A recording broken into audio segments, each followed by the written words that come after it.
Alright, welcome back to the journey. Thank you for being a part of the journey, and don't forget to share the journey. So, yesterday was a really rough day. I was driving over to the ranch, and Max decided to jump out the truck while I was driving 58 miles an hour, approximately. So, of course, my quick reaction time, I tried to get the truck stopped as quick as I could. All four of his paws, he took his nails all the way back to the fingers, and some of the fingers are messed up, or toes, whatever you want to call them. He also got a bunch of road rash on his face from, I guess, where he hit the ground when he first went over. And it was rough. So I got him a shot of penicillin. I don't like to give my animals any type of shots, rabies shots, none of that stuff. But I gave him a shot of penicillin. And so I left him at the ranch because all the quicks were bleeding inside his fingernails since it got cut back. And because it was about 18 degrees at the ranch, it really froze everything up so he didn't continue bleeding. And this is him right now. I just went and picked him up at the ranch. And you can see he's having a rough time getting around. His one paw is pretty badly damaged. I want to see, you can see his face there. He's above his eyebrow and all on his snout over there. And we got a loud puppy fighting. And I don't know if you can tell his toes. It's just those black blood spots from how he got all the road rash. And you can see well, that's blood right there, but his toes are not that good. So, for those of you wondering about medicines and stuff like that, I'm going to show you what I do have. I got this when I had my first petunia. She got pneumonia, so this is the reason why I bought this. So you always shake it real well. I've already shaken it. But it's bactricillin, and it's made for all different animals, dogs, all that type of stuff. I'm not sure if it says dogs on here, but you can use it. So it's 1 milligram per 100 pounds. So I do 1.5. And I don't have smaller gauge needles, so these are all 20 gauge by 1.5 inch. I got the longer ones for the pigs, so I just don't put them as far in for Max. But I'm going to give him another shot today, and he's going to stay at the ranch He's going to stay here at the house for probably the next week or so. I want to make sure he gets well. Reason I didn't have him here last night after the incident was because if he was in the house and his quicks are bleeding, then he could have possibly bled to death, which of course I could have taken flour and made my compound and cauterized everything with the flour. I just didn't want to do that. I wanted the coldness from outside to be able to help numb any pain that he's in. And like I say, he's doing better than he was. So here's a plunger. It has the quick screw. So you take the needle, you sit it on there, and then you twist until it's all the way locked in there. And then you pop the plastic top off. And what I do, I pull that back, fill it with air. And like I said, after you shake this really well, stick the needle in. And then what I do is I push the air in so it's easier to draw back. It's kind of hard when I'm trying to focus on camera.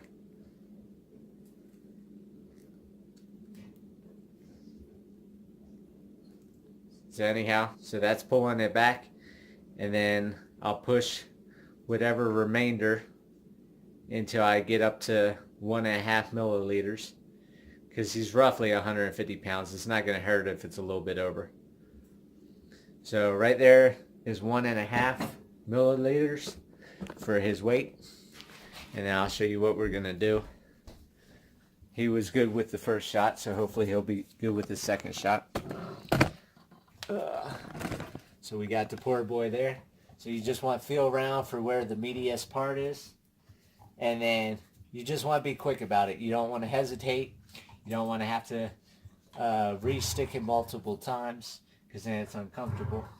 But you're just going to get in there and go. like that, and then squeeze it all in there. And just like that, he's had his shot, and the penicillin will help with any type of infection. So tomorrow, I'm not going to do it tonight because he's uncomfortable, but tomorrow I'm going to go ahead and do all his nails with Neosporin, and he'll be all set. So I'll talk to you guys later. Have a great night. All right, so I just want to come back because I know some people are going to say and ask if I took pictures. So if you don't want to see a little bit of gory stuff, I'm going to get a little up close to his paws so you can see the damage that's been done to his paws. And he's having a little bit of a hard time getting around. So because Daddy spoils everybody, I carry his fat behind outside so he can go to the bathroom, pick him up, carry him back in. So I'm going to show you the paws, so if you don't want to see it, stop the video. Otherwise, here you go. So you can see here, his toenail totally got sawed all the way down. That's the worst paw right here. And you can see he's nursing it. It got totally ate up, being drugged on the road. His front paw, he lost the front part of his nails, but he still has a little bit of stubs. Same thing back here. You can see this toenail is completely sawed down. He has stubs, nails there, stub nails here, and then a little bit of road rash. And then, like I said, his face, he's got that road rash on his face. It's more of just losing his fur and stuff. Stop, pups. And the pups want to play with him by grabbing his paw right here, and he's in pain, so he's making it known to leave him alone, and the pups go and run. So I hate that this happened, but I'm hoping a couple weeks from now everything will be turned around. He'll look a lot better than he does now.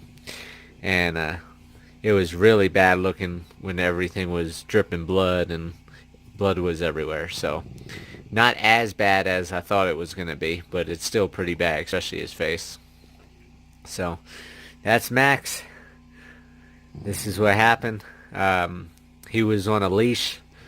The leash is tied inside the truck bed because when I'm stopped or I'm parked somewhere, they jump out, so I can't have the dogs run away. So I didn't want too short of a leash where they're hanging off the truck.